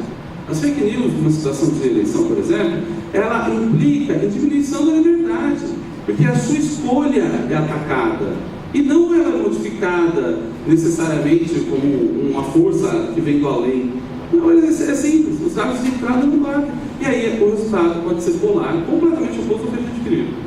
E o voto é uma tomada de decisão, e uma decisão muito importante. Então, de repente, pode acontecer de que essa onda de poluição informacional, essa desordem informacional, as fake news como uma forma geral, fizeram pessoas votarem pessoas achando que protegeriam determinados bens que hoje que não faz sentido, justamente porque mergulharam nessa poluição. Então, só para entender o porquê que eu acho que ela é um problema. ela é um desafio multidisciplinar, ela nunca vai ser resolvida pelo direito, assim como nunca vai ser resolvida pelo jornalismo, nunca vai ser resolvida pela política, com respeito à opinião do Renato, ela isoladamente não vai ser resolvida por ninguém, não tem ninguém tão incrível assim que vai resolver isso. Ela precisa de uma solução multidisciplinar, constante e aberta. Eu acho que a pior solução que poderia ter para as fake news é uma regulação excessiva disso. Eu sou completamente contra a regulação. Eu fui convidado para o Congresso Nacional, eu estive tanto na Câmara dos Deputados quanto no Senado, opinando sobre esses 20 projetos que a Ana Flávia comentou no começo. E está lá, está filmada a minha opinião. Então, se alguém tiver curiosidade, está fácil de ver. Mas eu deixei claro que para regular algo, a gente primeiro precisa saber o que é esse algo. A gente vive em um Estado democrático, um Estado de direito, em que tudo é permitido quando não é proibido. Então, para permitir, eu não preciso dizer o que é. Para proibir, eu preciso dizer o que é. E aí, como definir fake news de uma forma isenta que funcione? Eu não acho que a regulação funciona, eu acho que a gente está vivendo problemas de criminalização disso. E é incrível, tem projeto de lei lá, por exemplo, que prevê a criminalização da compartilhada. Tipo, clica aqui e fique preso por 2 anos, sabe? Tipo, não tem sentido. Não tem sentido a gente viver uma situação dessa. Mas também a gente não pode deixar tudo do jeito que está, precisa pensar em alguma solução. Eu realmente acho que as fake news, elas sempre há um interesse, e muito semelhante ao que o Renato falou. Eu só acho que o interesse talvez seja um pouco mais amplo. Eu acho que por isso é um deles. Eu acho que o interesse é sempre poder. É sempre poder. É poder econômico, poder mercantil, poder social, poder político, mas é sempre poder. Eu acho que fake news, ela é uma arma de poder. Quem tem informação tem poder, quem tem desinformação tem muito mais poder. E é isso que a gente vive, essa ideia de desinformação. Como talvez enfrentar isso e qual é o papel do direito nesse cenário? Como eu me adiantei, eu disse que, na minha opinião, o direito ele não é a ferramenta ideal para poder regular e resolver todo esse problema. Ele deve agir sim, mas num determinado momento. E que momento é esse? É no momento em que se houver o que apresenta a existência de 3 elementos. E essa é uma questão minha, fico com muita vontade de discordar, porque é uma coisa que eu venho estudando e estou super disposto a mudar, mas basicamente são 3 elementos que eu entendo que aí sim merece atuação jurídica. É a falsidade, né? Então é aquela falsidade que parece que é verdade, é a propositadamente, ou seja, é o dolo, é a vontade de que aquilo seja falso e que aquilo pareça falso, que aquilo seja enganoso, que haja um engodo ali. E por fim, o dano, que haja dano, seja um dano efetivo ou potencial. Às vezes o dano é imaterial, a honra, por exemplo, às vezes ele é material, ele prejudica diretamente o emprego, não tem alguma coisa. Mas essa conjugação desses 3 elementos me parece que é o que o direito pode agir. Antes disso, me parece que o direito não seria legítimo agir. Por exemplo, quando a gente fala das questões criminais, por exemplo, o direito, você tem, por exemplo, a tipificação do crime de calúnia, que é quando você imputa fato criminoso a alguém. O que está sendo punido ali é a mentira ou o dano à honra? O que está sendo protegido é só a mentira? Se eu minto para minha tia, que eu não quero ir no aniversário dela, desculpa gente, mas eu não queria mesmo. Mas se eu não posso ir, invento uma história, não sei o quê, eu devo ser punido por isso? Não estou causando dano a ninguém, então o direito está ali para correr atrás e tentar ser a última razão da coisa. Então me parece que é esse o cenário que se o direito, se ele tiver que atuar, ele deve atuar. Também não é verdadeira a questão de que que não há legislação no Brasil sobre isso. Há muita já, tem muita coisa. Né? Só que ela se apresenta com uma ideia de dano. As questões democráticas, por exemplo, o dano está sempre em potencial ali. Na lei eleitoral, que só para ter uma ideia, a legislação eleitoral no Brasil muda demais. A gente tem eleição a cada 2 anos, né? Então, basicamente, todo ano par tem eleição. E todo ano ímpar tem reforma eleitoral. A gente teve aí, 2013, 15, 17, vai ter 2019. Então a lei eleitoral muda demais. E essas mudanças, ou a existência dela, traz vários dispositivos. Lá, por exemplo, tem a previsão de um crime, que é contratar pessoa ou grupo de pessoas para ofender candidato por meio da internet. Essa ofensa pode se dar sobre fake news ou não. Então, perceba, divulgar notícias sabidamente inverídicas é outro dispositivo. Então você tem um aparato legal para isso. O difícil, talvez, seja imaginar que só isso vai resolver a coisa. Por isso que nesse ponto que o Leonardo trouxe, a questão política, me parece que está muito ligado a essa ideia de educação digital, uma espécie de educação midiática, um newsletter, assim. Aqui mesmo, no Mackenzie, a gente tem um projeto, eu não sei se vocês já ouviram falar, um portal chamado Portal Fake News. Ele está na página oficial do Mackenzie. Se vocês quiserem encontrar, eu acho que é até mais fácil vocês colocarem no Google, por exemplo, Central de Notícias Falsas Facebook. Aí vai abrir a página do Facebook. O Facebook fez uma página para tratar de fake news mundialmente. E lá no final, ele indica os projetos em que ele apoia.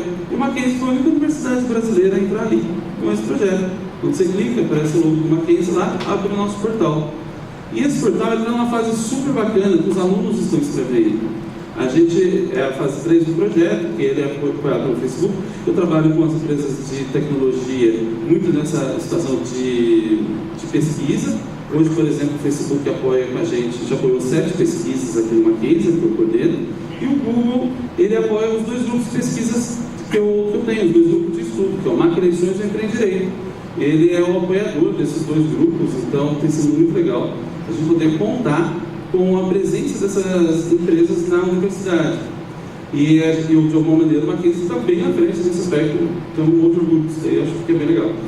Esse portal Fake News, ele conta histórias sobre fake news. Conta a história, por exemplo, de um perfil no Instagram fake que chegou que se dizia um fotógrafo de guerra e que nas horas vagas salvava as crianças da África. E namorou várias pessoas, aliás, foi descoberto por causa disso, porque ele namorava uma moça pela internet e aí ele desapareceu, resolveu, ele ou ela, sei lá, quem controla esse perfil, desapareceu. E ela foi atrás da Itamaraty, falou assim: olha, meu namorado sumiu no Iraque, eu estou preocupado. E aí chegaram lá e viram que na verdade não existia, era tudo falso, era tudo, ao invés de carne e osso, era só bits e bytes. E aí a vida estava lá. Então esse é um exemplo de uma notícia falsa, de uma fake news, e que implica. Então nesse portal a gente conta essa história. Porque a gente acha que para combater a desinformação, somente com informação. Se a desinformação é uma poluição, ou retira a poluição, ou joga oxigênio. E a ideia é essa, que a informação seja oxigênio. Então, apenas com informação séria, eu acho que a imprensa, seja a imprensa alternativa, ou a grande mídia, quem ganha mais dinheiro, menos dinheiro, seja quem for, quem se responsabiliza por uma característica de imprensa, deve entrar nessa responsabilidade. Quando a gente fala das questões de internet, a gente não pode esquecer que nós também somos todos responsáveis. Na internet, nós somos curadores do conteúdo. Lá tem tudo, cara. Lá tem desde como pilotar um avião, como, sei lá, cometer um assassino cruel de alguma forma. E aí vai ser a sua escolha, o que você vai buscar, o que você vai procurar. Então, me parece que a gente tem que entrar nesse papel. Nós não somos só vítimas, nós, de alguma maneira, também somos agentes. Agora, no aspecto do direito, eu não acho que o direito deva punir individualmente. Primeiro, eu acho que não cabe. Segundo, eu acho que é muito difícil fazer esse controle. E agora, massivamente, me parece que é papel do direito, sim. Tem alguém ganhando com isso, tem alguém perdendo. Se tem alguém ganhando, alguém perdendo, o direito pode atuar. Tem gente ganhando muito dinheiro com esse fake news, com a indústria do clique e tudo mais. Então, essas eu acho que deveria buscar. Existem vários meios de rastreamento digital que podem ajudar a encontrar essas verdadeiras empresas. Como a Ana Flávia comentou, eu também acompanhei vários grupos de políticos para poder pesquisar. E chegava notícias falsas, iguais, em lugares muito diferentes. As notícias eram iguais. Claro que tem um degrau mais que ninguém está vendo. Tem alguém ali em cima, alguém ali controlando. Então, é importante que a gente possa agir diante disso. Mas o direito está aí já para isso. A gente já tem a previsão jurídica para isso, tem a possibilidade de atuação para isso. Agora, só isso não vai resolver. A gente precisa realmente se colocar nesse papel. A Finlândia tem um trabalho bem legal que ela fez com as crianças em educação midiática. Aqui no Mackenzie, o pessoal do segundo semestre do projeto integrador, não sei se tem alguém aí que fez parte comigo no projeto integrador, a gente desenvolveu as questões sobre fake news. E muitas coisas que a gente desenvolveu ali acabou indo para o pessoal da ITEC, da Escola Técnica Paula Souza, acabou sabendo da história, acabou levando para lá, e hoje a gente pode dizer que esse tipo de coisa tem impactado já, sei lá, milhares de pessoas. E eu acho que é assim, a gente tem que entrar nesse papel e tentar se esforçar para que a gente tenha uma internet mais sadia, mais segura. E daí, o nosso papel de checador. Todo mundo, de alguma maneira, tem que ser checador. Tem que entender que a gente não está no papel passivo, a gente não está recebendo nada, a gente está trocando, não tem mais essa. A gente não lê o conteúdo, a gente interage com ele. Então a gente também é responsável com ele. Então aquela coisa, na dúvida compartilha, na dúvida, não, na dúvida checa. Entendeu? É isso que a gente tem que fazer. E aí, com o tempo, a gente vai conseguindo entender isso melhor. Agora, por hora, perceber que existe grupos organizados que disseminam isso. Isso está em todo lugar. Agora, com a tragédia horrível em Brumadinho, por exemplo, a quantidade de fake news que surgiu. Teve um rapaz que falou assim que não ia sair de casa porque chegou a notícia pelo WhatsApp e ele achou que era fake news. Até que o pai dele ligou para ele e falou: meu, sai daí que o negócio está ruim, aconteceu. E depois acabou sendo atingido de alguma maneira. Então, assim, olha o perigo de você não acreditar na verdade simplesmente por isso. É muito curioso que a gente já vive uma ideia de pós-verdade e tem gente que fala, tem auto-verdade. Eu particularmente acho que a gente não pode confundir. Todo mundo tem direito à sua opinião, mas ninguém tem direito aos seus próprios fatos. Fato é fato. Se você acha que não está chovendo e está, você vai se molhar. Dane-se o que você acha. Então é importante separar o que é opinião, o que eu quero, o que eu desejo. Pronto. Porque a gente tem essa mania de achar que tudo está fora da ideologia ou que tudo é ideologia. Tem um amigo meu que tem uma frase que eu acho que é ótima. Ele fala que ideologia é que nem sotaque. Você só percebe quando é diferente do seu, mas todo mundo tem. Então, é mais ou menos isso. Está tudo carregado de ideologia, de alguma maneira está tudo presente. Agora, nós, como técnicos do direito, tem que estudar direito e saber qual é o papel dele nessa atuação. Para mim, o direito, ele deve atuar, mas com essa parcimônia. Sob pena do remédio se transformar em veneno. E a liberdade de expressão se esvair justamente em nome da proteção da liberdade de expressão. Gente, é isso aí. Super obrigado.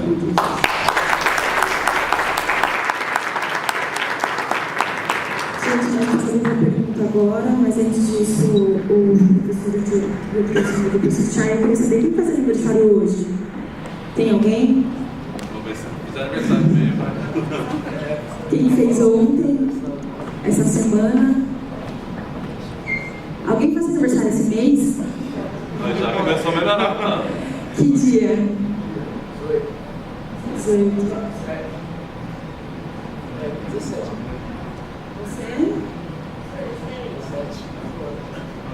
Você que faz aniversário. Hoje dia 11. O dia 7 é aniversário.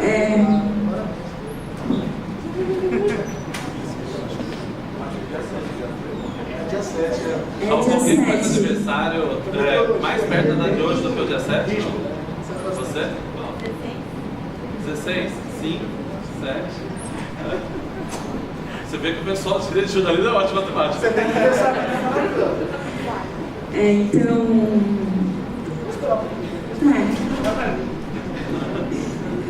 Então agora, alguém tem alguma dúvida, pergunta aqui?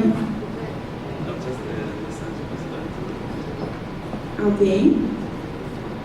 Você? Tá bom.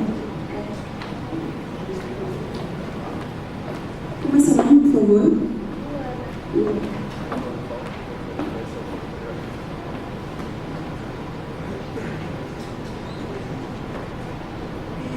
A fake news pode de alguma forma entrar em danos morais? Legal. Pode sim. Porque fake news, muitas vezes, ela não é uma finalidade, ela é um meio. E aí, você tem vários meios de transgredir a norma, um deles pode ser com fake news. A gente teve situações recentes, por exemplo, que na parte política ingressaram com fake news. As pessoas estão entrando com uma ação pedindo danos morais. A gente pode ter também danos materiais. Às vezes até uma questão de uma empresa. Imagina você... aconteceu isso em Santos. Eu estava falando com o pessoal da Rádio Santos. Tem alguém de Santos aqui? Não. Você? Sério? Eu estava falando hoje para o Jovem Pan de Santos, o Paulo Chico, sabe? E aí a gente falando sobre isso, e aí ele comentou assim, olha, aconteceu aqui de um sujeito pegar um funcionário que estava saindo de uma padaria e meio que parece que com raiva, alguma coisa, fez uma filmagem mostrando um monte de sujeira, falando, isso daqui é uma droga, e meio que o dono da padaria disse, não, isso é uma fake news e tal, e de alguma maneira aquilo afastou, gerou um dano. Então toda vez que há um dano, o direito pode se socorrer sim. seja ele moral, seja ele material, por exemplo. Próximo. Como é seu nome? Tainá. Primeiro a Tainá, depois o...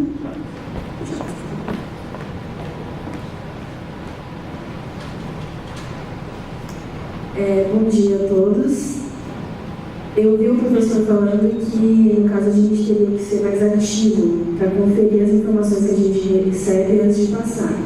Mas, segundo o discurso do Dr. Renato, muitas mídias influentes também passam fake news.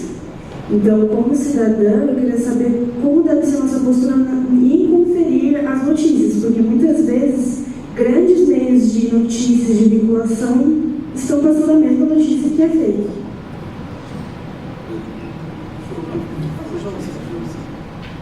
Tainá, tudo bem? Então, o negócio é o seguinte, o que eu vejo como uma forma que dê para fazer mesmo, assim, sem ficar chato, porque também tem aquela história de... A gente não tem muito tempo para ficar conferindo qualquer notícia que vem. Mas, por exemplo, sempre ter cuidado com manchetes muito extravagantes, sempre tomar cuidado com esses meandros e outra coisa, com notícias que surgiram do nada, quer dizer, é difícil esse tipo de coisa acontecer. As coisas têm sempre um começo, né? Até epistemologicamente as coisas têm que ter um início, né? Então, não dá pra gente... Quando a notícia ela surge com uma coisa bombástica, uma coisa nova e com uma manchete muito chamativa, é uma das formas.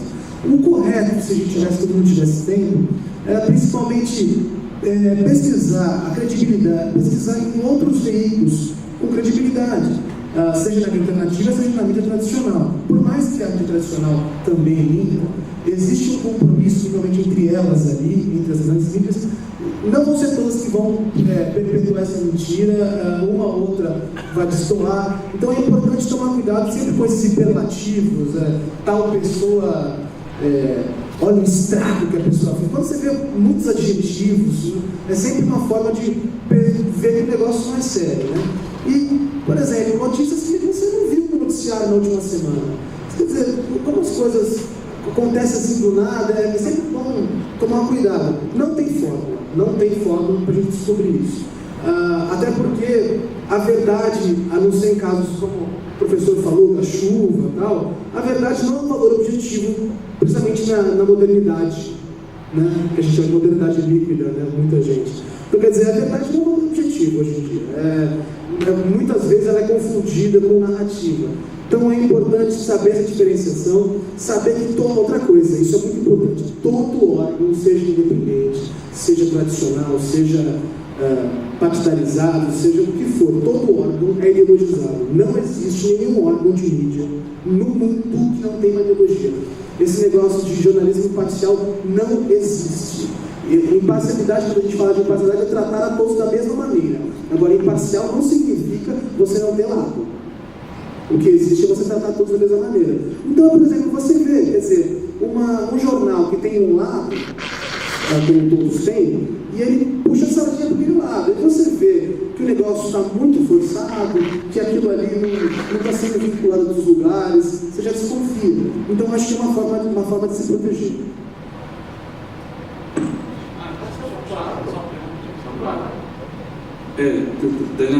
Bom, muito legal o que o Renato trouxe, porque, de fato, a gente precisa ver que ninguém quer eleger, eu acho péssimo eleger um árbitro da verdade. Não vai funcionar. Isso aqui diz a verdade. Não, vai funcionar. Eu acho que a gente vai ter que sair garimpando mesmo. Não é uma tarefa fácil. E é importante perceber um pouco dessa diferenciação também, a relação entre fato, entre opinião, entre narrativa. E tentar ver, porque tem coisas que você não tem que checar. Que não adianta você checar por uma opinião. Como que eu vou checar, né? A única coisa que eu preciso saber é se a pessoa disse aquilo mesmo, né? Ou se era uma opinião falsa, por exemplo, alguém fingiu que ela disse tal coisa. Mas a maioria delas não tem como entrar dentro da cabeça dela e saber se ela pensa aquilo mesmo. Mas só para colaborar nesse exercício, nesse mesmo projeto integrador, a gente faz um curso de checagem, onde a gente vai tentando preparar os colegas para conhecer um pouco mais de como encontrar isso. E nesse de checagem, a gente usa, por exemplo, essa página aqui. Essa é a página do próprio Facebook, que traz dicas como combater notícias falsas. Ela fez 10 diretrizes, foi feita junto com a Pointer, com a Rede Mundial de Fact-Checking, E essa página está presente no mundo inteiro, onde o Facebook tem atuação. É traduzido para cada lugar e é procurado parceiros no país. E aí aqui tem várias coisas, ó. Seja certo com as manchetes, olhe atentamente a URL, investigue as coisas.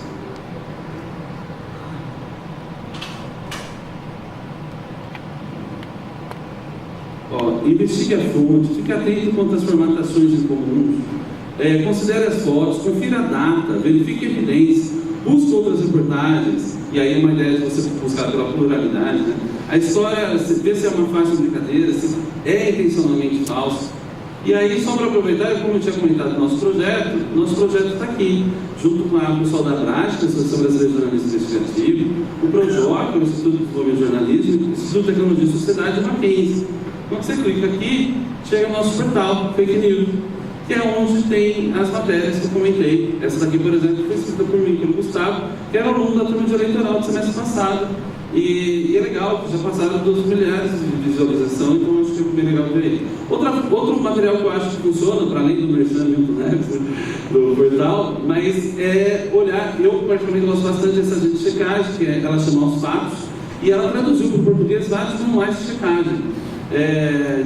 14 dicas para montar um projeto de checagem, 10 dicas para checar vídeos virais nas redes sociais, e tem várias informações. Se você colocar no Google Aos Fatos, manuais, aparece aqui. E são manuais muito sérios e estão todos em português. Eu acho que é bem legal de fazer.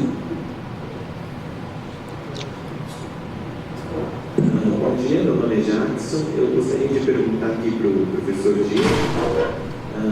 Professor, o senhor comentou agora que esteve junto à Câmara e ao Senado em referência aos projetos de leis envolvidos, apesar de que eu tenho sérias dúvidas de que passassem por essa legislatura.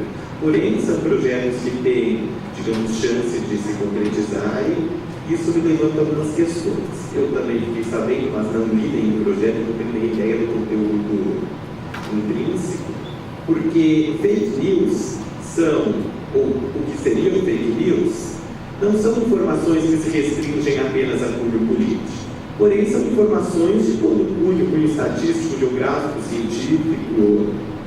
E assim como o Renato comentou sobre as agências de checagem de fatos, uma vez foi feito um estudo sobre uma agência, agora não lembro qual, a respeito da checagem que a agência fez sobre os fatos.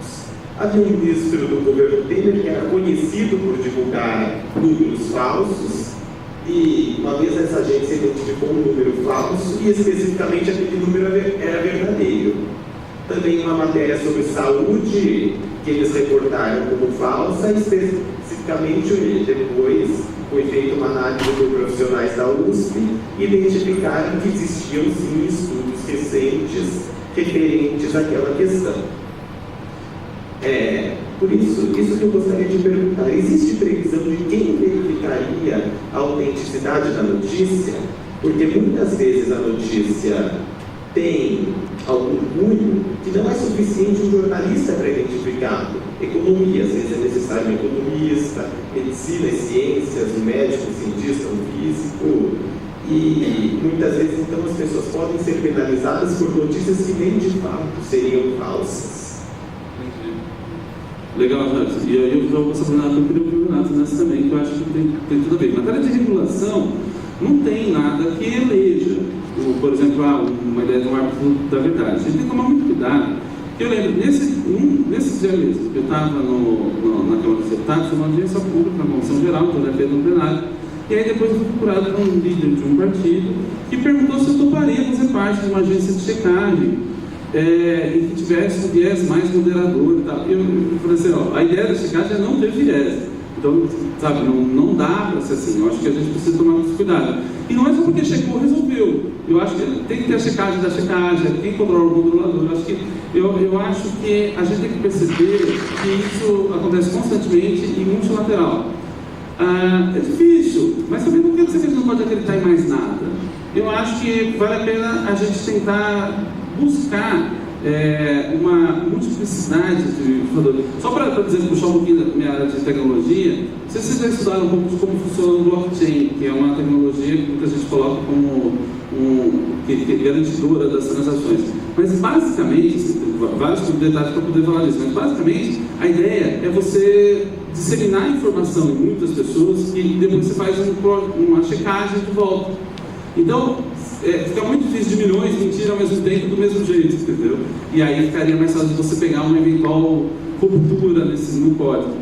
Então, basicamente, eu acho que para a questão de informação é isso, procurar uma multiplicidade, tentar identificar esse viés ideológico quando não é tão claro, sabe? Ler com essas restrições. Mas, quando isso é legal mesmo, juridicamente, a gente não poderia ter, sob pena de, eventualmente, criar uma espécie de uma agência estatal de checagem, que poderia ser muito perigoso, porque a informação poderia ser muito difícil ainda. Obrigado. Jackson, eu só vou ponderar alguma coisa. Acho que eu concordo com tudo que o professor falou, o professor Diogo falou, e acho que, no fim das contas, a regulação não dá para ser feita. Nós temos que pensar que o mundo é dinâmico. Não tem como a gente imaginar que vá voltar para um economista fazer uma análise, voltar para ele. Isso vai acontecer em 5 ou 6 casos, quando é debate presidencial, coisa assim. E acho também que isso não tem muita utilidade, não. Até porque economista também tem lado. E a gente pode ver, eu posso numerar uns 4 casos dessa eleição agora, que os economistas do fact-check fizeram falar mentiras. Objetivamente mentiras. Aliás, não mentiras, mas opiniões deles sobre dados controversos. A economia é uma ciência também humana, ou seja, ela não é exata, ela existe, assim como diversas outras. Então, quer dizer, acho que essa forma é inviável. Eu creio mais no controle individual mesmo da pessoa. Acho que é um trabalho pedagógico, é um trabalho de narrativa, de muito mais do que um trabalho estatal, de agências. Acho isso muito confuso. Acho que com o mundo dinâmico que a gente vive, isso é inviável. Eu só queria fazer um PS rapidinho, gente. Tudo que eu falei na fala inicial está num artigo que vai ser publicado agora de tarde no portal onde eu sou editor, e eu tenho o prazer de estar representando aqui hoje, que é o Portal Disparada. Eu vou pedir até a pessoa do João Mendes compartilhar depois esse artigo, que é um artigo sobre exatamente o que eu falei aqui, exatamente a mesma coisa, assim, claro que em linguagem escrita. Então, só para deixar claro, porque eu tinha lembrado de falar isso no começo, mas como eu estava com muito sono no começo, eu acabei esquecendo. Então, a gente tem para mais uma pergunta, 2 e aí encerra, tá bom? Eu vou chamar o menino do dia 7 para pegar o livro. Isso, é o mais perto, mais próximo de hoje. Tá. Então, primeiro. Como é seu nome? Boa tarde, bom dia, dona Daniela. Primeiro a Daniela e depois a Vanessa. Professor, eu gostaria de fazer uma pergunta que é mais específica. Assim. Como você acha que a nova Lei Geral de Proteção de Dados vai afetar a propagação de fake news na internet, principalmente conteúdo direcionado do Facebook? Legal. Daniel, super complexa a pergunta, bem importante. Eu acho que se a gente está numa situação talvez muito difícil, assim é justamente pela falta de uma lei de proteção de dados já com mais tempo de vigência. A gente tem um total desapreço pelos dados. Eu não canso de ver, cara. Chega lá, Páscoa, a pessoa vai lá e pega um aplicativo que põe umas orelhas de coelho nela, assim, e em troca fala assim: você troca todos os seus dados de localização, família, parentesco, até a 3ª geração? Você, sim, sabe, parece aquela brincadeira. E aí a pessoa clica, bota a orelha de coelho, que nem é tão legal assim. E aí entrega todos os dados para aquela empresa. É impressionante a falta de cuidado que a gente tem, um desapreço que a gente tem pelos nossos dados. E é com isso que se monta um banco de dados, pelo Big Data exclusivamente, e busca-se a microsegmentação, que é o mais desejado pelo marketing, porque não é mandar mensagem para mais pessoas, mas mandar a mensagem para as pessoas certas. E a mensagem certa para aquela pessoa. Então, imagina como fica a coisa. Eu acho que a Lei Geral de Proteção de Dados pode melhorar muito pela responsabilidade da custódia desses dados e de tudo mais, mas, ao mesmo tempo, a gente precisava rever a forma que a gente lida com isso, porque em muitas situações está lá no próprio termo de uso a forma que vão trabalhar com os nossos dados. Então o programa pode continuar, tipo, clique aqui e aceite tudo, sabe? Então eu acho que vale a pena pensar que traz um maior cuidado com os dados, mas eu acho que ela sozinha não resolve ainda não. Melhora, eu acho, que a questão de segmentação, porque o dado vai ficar de alguma maneira mais raro ou mais caro, e aí você acaba tendo menos facilidade. Só que outros artifícios vêm, né? Então é bem-vinda, mas eu acho que ela sozinha ainda não é resposta, mas pode ajudar sim. Acho que sim.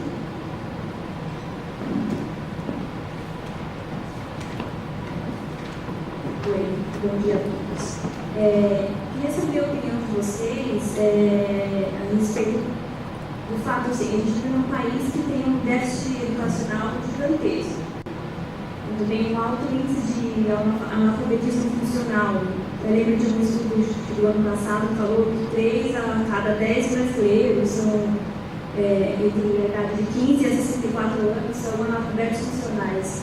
Como diante desse cenário a gente consegue continuar investindo nessa estratégia de educação digital e se afastar da ideia de controle de informação institucional? Como lidar com esse desafio? Tá bom. A Vanessa, eu acho isso bem complicado. E é legal que a Vanessa é formada em jornalismo e estudante de direito. Ela está fechando, então ela está unindo as duas áreas aqui para poder fechar esse nosso diálogo. Eu acho muito difícil da gente vencer esse desafio sem educação. Eu acho que é muito importante. E existe muita coisa, porque assim, recentemente eu venho acompanhando um pouco sobre as questões de linguagem clara, não sei se vocês chegaram a ver, mas há alguns pesquisadores, por exemplo, aqui no Brasil, que têm medido o quão claro é a linguagem dos sites do governo brasileiro para os próprios brasileiros. E aí, segundo eles, apenas 12% da população era capaz de entender plenamente o que aqueles sites estão dizendo. E estão dizendo em português. Então, acho que tem um déficit educacional, só que não estou falando daquela pessoa que, sei lá, não consegue escrever uma frase.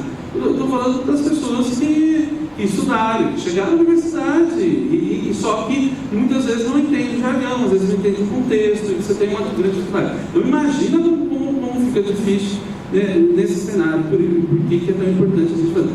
Só para fechar a questão da linguagem clara, a coisa mais interessante que eu acho disso é que tem um aspecto jurídico, porque os governos, a gente migrou para uma espécie de governo eletrônico, onde hoje quase todo tipo de serviço público a gente usa pela internet.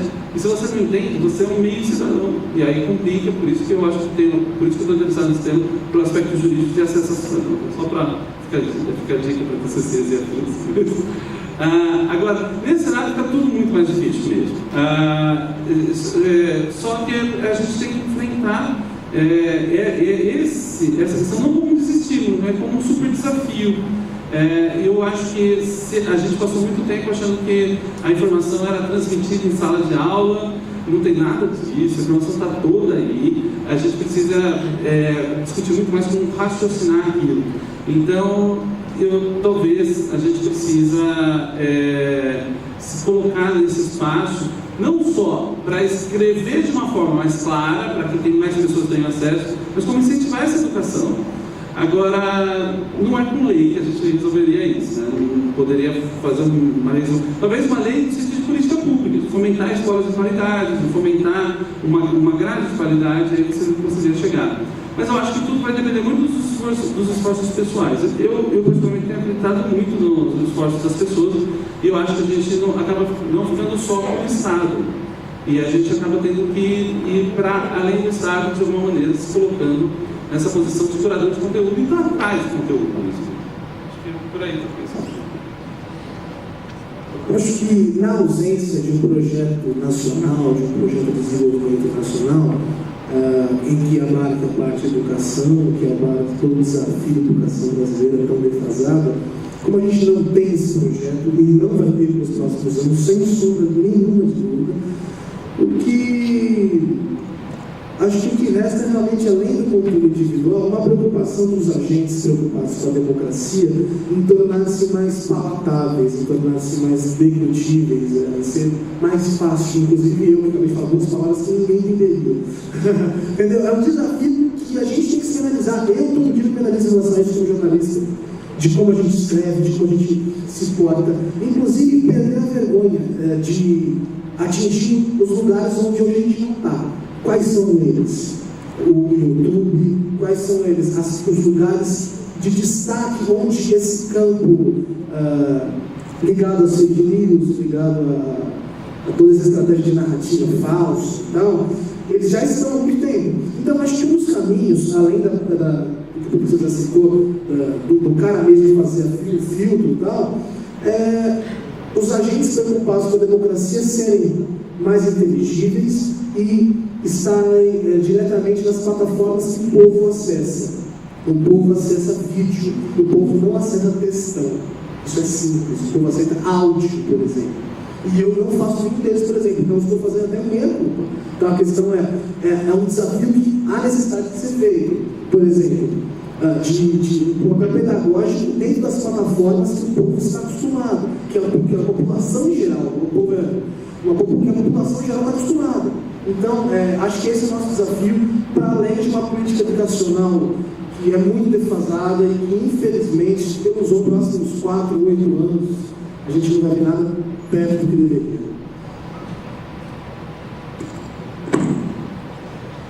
Muito obrigada a presença de todos. Em nome do Centro Acadêmico, eu agradeço. Reforço vocês que vêm dessa semana outras palestras, que vocês possam estar participando também. E é isso, tenham um bom dia.